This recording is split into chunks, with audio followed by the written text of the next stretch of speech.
नमस्कार, मेरा नाम है जूली। आप देख रहे हैं झारखंड का प्राइम टाइम बुलेटिन जोहार झारखंड। और देखिए, बड़ी खबर राजधानी रांची से आ रही है।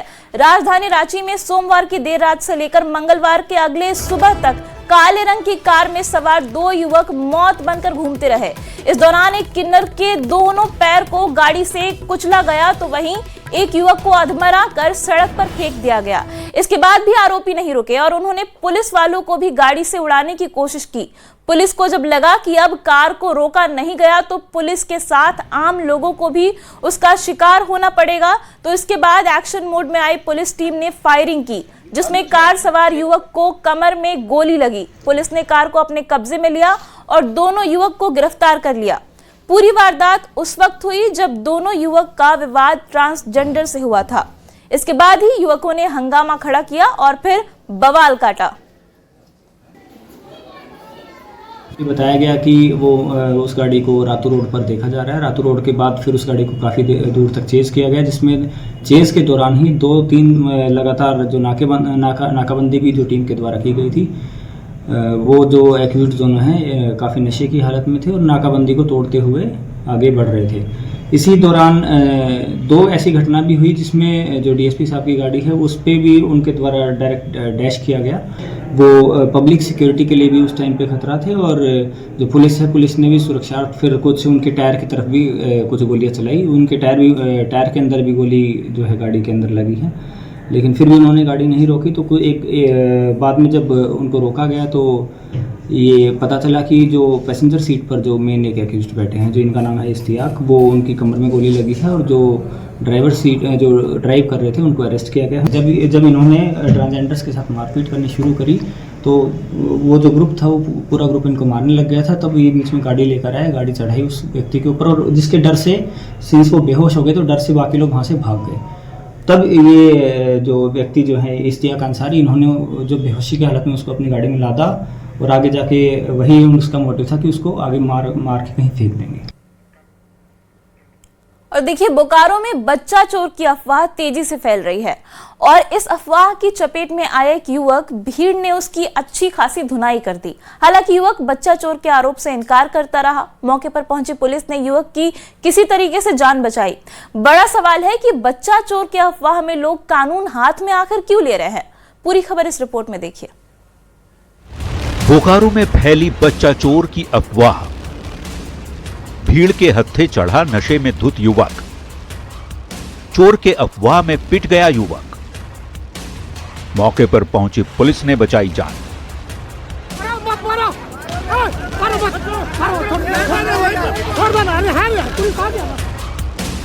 बोकारो के शहरी इलाके में बच्चा चोरी को लेकर अफवाहों का बाजार गर्म है। लोग आशंकित हैं, सहमे हैं और बच्चा चोर की अफवाह फैलने पर आरोपी की धुनाई में भी पीछे नहीं हट रहे।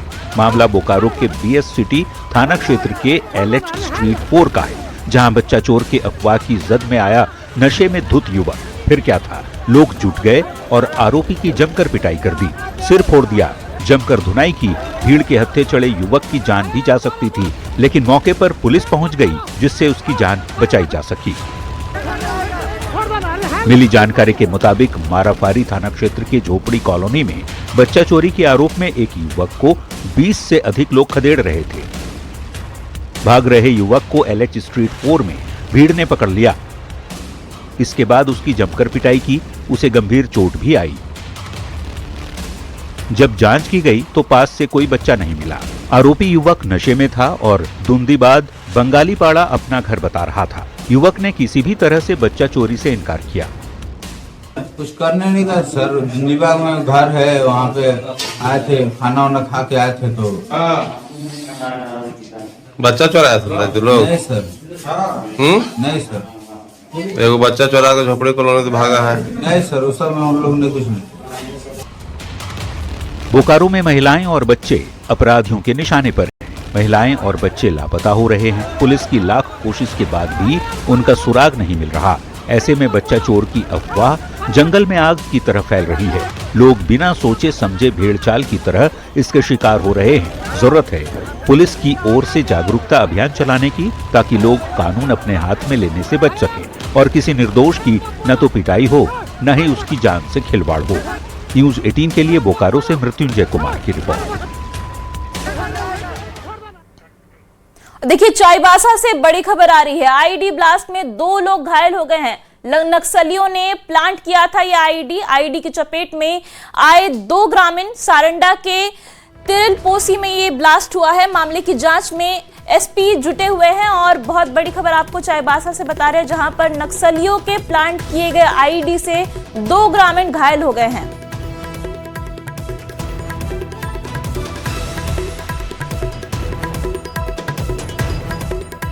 और अगली खबर देवघर से है, जहां नगर थाना क्षेत्र के देवघर दुमका रेलवे ओवरब्रिज के नीचे टड़वा नदी में एक शख्स का शव मिला। स्थानीय लोगों ने जब पानी में शव तैरता देखा तो तुरंत पुलिस को इसकी सूचना दी।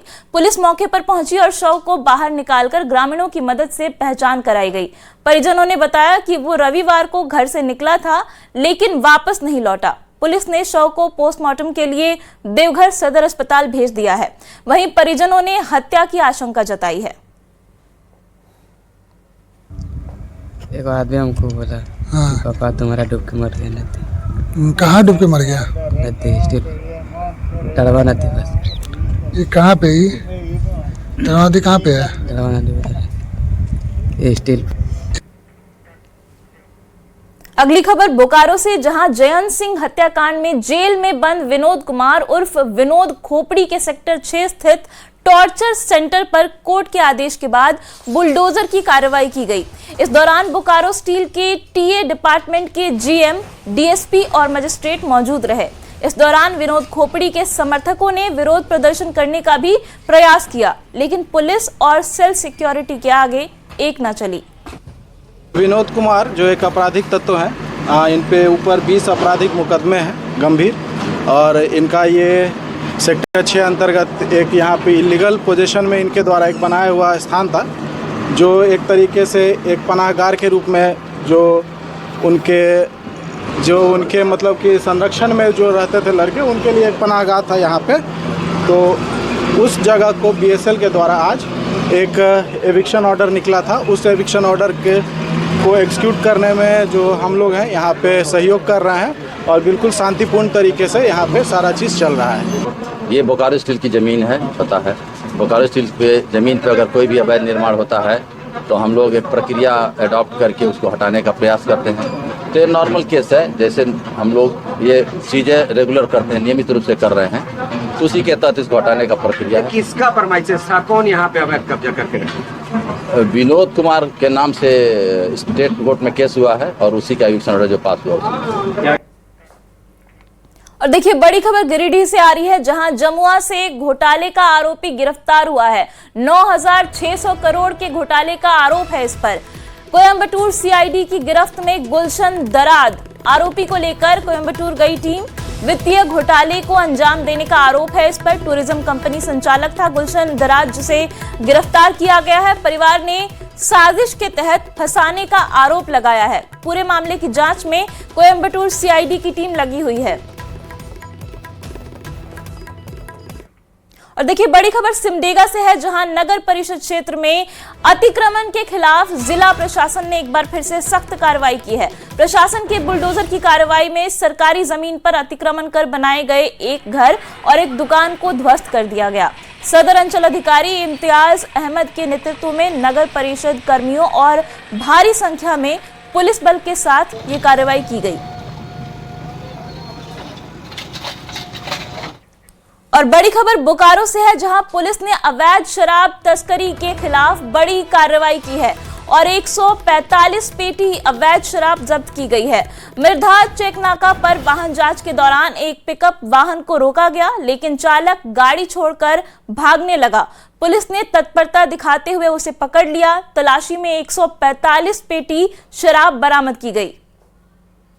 गाड़ी छोड़कर भागने का प्रयास करने लगा, उसे दौड़ाकर छापामारी दल के द्वारा जो है पकड़ा गया है और उस गाड़ी से लगभग 145 पेटी अवैध शराब बरामद की गई है। हर एक पेटी में लगभग 750 ml की 12 बोतलें हैं। कुल मिला के 1740 बोतल हुई। देखिए न्यूज 18 के डायमंड स्टेट समिट में हेमंत सोरेन ने गठबंधन को लेकर कहा कि हम लोग गठबंधन में जरूर हैं, लेकिन सब पार्टियां अलग अलग हैं। साथ ही विदेश दौरे को लेकर उन्होंने जवाब दिया कि मैं विदेश में जाकर अपने देश की बुराई नहीं करता, घर की लड़ाई घर में ही लड़ना अच्छा लगता है, वरना पूरी दुनिया मजाक बनाएगी। विदेश में रहा गया, मैं विदेश में रह करके देश की बुराई नहीं कर सकता जी। ये हमारे घर की लड़ाई है, हम घर में लड़ लेंगे। बिल्कुल, दूसरे के सामने लड़ने से लोग हंसेंगे, मजाक उड़ाएंगे, हासिल कुछ नहीं होगा। जो भी लेन देन बंटवारा करना है हम अपना इन हाउस करें, ज्यादा बेहतर है। बाहर अपनी कमजोरी दर्शाना बेवकूफी है।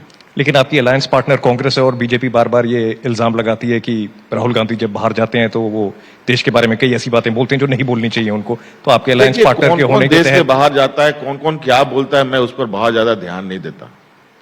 हाँ, ये बात जरूर है कि मैं क्या करता हूं इस पर मैं बहुत ज्यादा ध्यान देता हूं। तो इसलिए सबकी अपनी अपनी लाइन है, आपका अपना अपना। अब हम लोग गठबंधन में जरूर हैं, लेकिन हमारी एक दल है, कांग्रेस एक दल है, आरजेडी एक दल है, वाम दल है। सबके अपने अपने ट्रैक्स हैं, अपने अपने रास्ते हैं।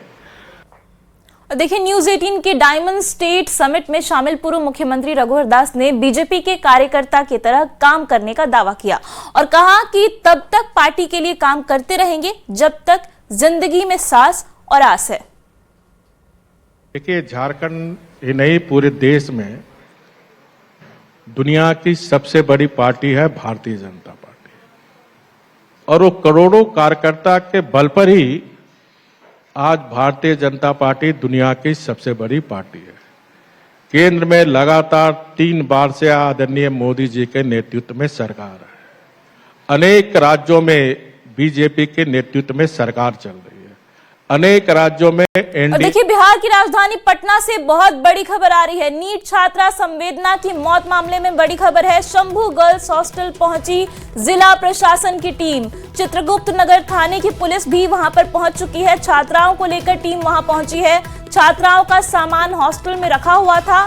कोर्ट के आदेश से छात्राओं का सामान वापस देना था और इसी सिलसिले में प्रशासन की टीम अब शंभू गर्ल्स हॉस्टल पहुंच चुकी है। बहुत बड़ी खबर आपको बता रहे हैं बिहार की राजधानी पटना से, जहां पर नीट छात्रा संवेदना के मौत मामले में बड़ा अपडेट है। और इसके साथ ही हमारे संवाददाता धर्मेंद्र जुड़ गए हैं फोन लाइन पे। धर्मेंद्र, क्या अपडेट है वहां पर? जी, कोर्ट के आदेश से लड़कियां जो पूर्ववर्ती छात्राएं थी, शंभू गर्ल्स हॉस्टल में रहने वाली जो छात्राएं थी, उनका सामान देना था और इसलिए काफी संख्या में लड़कियां पहुंची थी, छात्राएं। चित्रगुप्त नगर थाने की पुलिस भी थी, जिला प्रशासन के टीम के सदस्य भी थे। उनकी मौजूदगी में शंभू गर्ल्स हॉस्टल का ताला एक बार खोला गया और जो छात्राएं जिनका सामान वहां रखा हुआ था, उन छात्राओं को उनका सामान दिया गया। छात्राएं अपने परिजन के साथ वहां पहुंची थी। छात्राओं का कहना था कि अब यहाँ रहकर पढ़ने से कोई मतलब नहीं है। परिजन भी काफी बातें कर रहे थे कि जिस तरह से छात्राओं को पढ़ने के लिए है तो पढ़ना अब यहाँ पर मुनासिब नहीं है। जी बिल्कुल धर्मेंद्र, आप इस खबर पे नजर बनाए रखिए और हम आपसे लगातार इसकी जानकारी लेते रहेंगे। और बड़ी खबर आपको पटना से दिखा रहे थे, जहां पर नीट छात्रा संवेदना के मौत मामले में प्रशासन की टीम की बड़ी कार्रवाई देखने को मिली। और इसके साथ ही जोहार झारखंड में रुकेंगे एक छोटे से ब्रेक के लिए।